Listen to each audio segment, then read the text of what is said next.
PMC വിഷയത്തിൽ മുഖ്യമന്ത്രി അതൃപ്തി അറിയിച്ച CPI മന്ത്രിമാർ ധാരണാപത്രം ഒപ്പിടുന്ന കാര്യത്തിൽ വഞ്ചിക്കപ്പെട്ടു.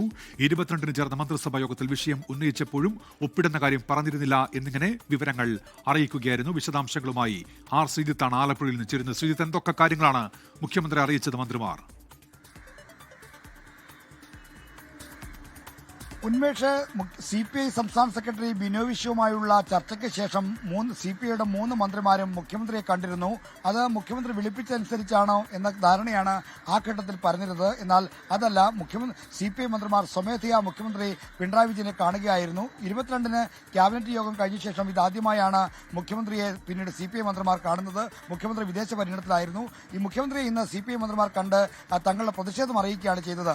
22-ന് ചേർന്ന മന്ത്രിസഭാ യോഗത്തിൽ PMC പദ്ധതിയിൽ ഒപ്പിടുന്നതുമായി ബന്ധപ്പെട്ട മാധ്യമ വാർത്തകൾ CPI മന്ത്രിമാർ ചൂണ്ടിക്കാണിച്ചിരുന്നു. അപ്പോൾ മുഖ്യമന്ത്രിയോ മറ്റു CPI മന്ത്രിമാരോ ഒരക്ഷരം പോലും ഉത്തരം പറഞ്ഞില്ല. എന്നാൽ ഇപ്പോൾ പുറത്തുവരുന്ന വിവരമനുസരിച്ച് 16-ാം തീയതി ഡേറ്റിൽ ധാരണാപത്രം ഒപ്പിട്ടുവെന്നാണ്. ഇത് തീർത്തും വഞ്ചനാപരമായ സമീപനമാണ്. മന്ത്രിമാർ എന്ന നിലയിൽ തങ്ങൾ വഞ്ചിക്കപ്പെട്ടു. മന്ത്രിസഭാ യോഗം ഇക്കാര്യത്തിൽ തീരുമാനമൊന്നും എടുത്തിട്ടില്ല എന്ന അറിവാണ് ഞങ്ങൾ പാർട്ടി കമ്മിറ്റികൾ പോയി റിപ്പോർട്ട് ചെയ്തത്. അപ്പോൾ പാർട്ടി കമ്മിറ്റികൾക്ക് മുന്നിലും ഞങ്ങൾ അപഹാസ്യരായി എന്ന വിവരമാണ് CPI മന്ത്രിമാർ മുഖ്യമന്ത്രി അറിയിച്ചിരിക്കുന്നത്. ഈ കാര്യത്തിലുള്ള പ്രതിഷേധം രേഖാമൂലം തന്നെ അതിർത്തിയും രേഖാമൂലം തന്നെ മുഖ്യമന്ത്രിയെ അറിയിച്ചു. മുഖ്യമന്ത്രിക്ക് 4 മന്ത്രിമാരും ഒപ്പിട്ട കത്ത് കൈമാറിയ ഈ കത്തിലാണ് ഈ വിവരങ്ങൾ പറഞ്ഞിരിക്കുന്നത്. ശരി, ശ്രീജിത്ത് ആലപ്പുഴയിൽ നിന്ന് വിവരങ്ങൾ നൽകുകയായിരുന്നു. ലോകത്തെവിടെയായാലും ഏത് സമയത്തും 24 വാർത്തകളും ഓഗ്മെന്റഡ് റിയാലിറ്റി പാക്കേജുകളും എക്സ്പ്ലെയിനറുകളും വിശദമായി കാണാൻ ഞങ്ങളുടെ YouTube ചാനൽ നിങ്ങൾക്ക് സബ്സ്ക്രൈബ് ചെയ്യാം.